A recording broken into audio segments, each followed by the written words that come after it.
Okay, the channel is going to be one more of my shortest videos. So on this car is a Honda CRV, is 2001, but this process applies from 1997 all the way to 2001. So when you see right here, that's the oil maintenance thing. You see the right thing right there. So we're going to reset it. We did oil change. So to reset that, you don't need to have the car running or anything. What you just need is your regular key, which is the key you normally start the car with, and then you press this thing right over here. So I'll go ahead and squeeze it until that thing changes to green.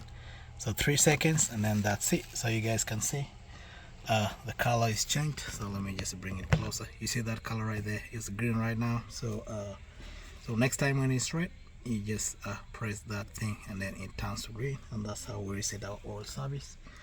And that's how quick it is. So guys, I hope this has been helpful for you when you're doing your service. And all right, see you in the next video. All right, bye bye.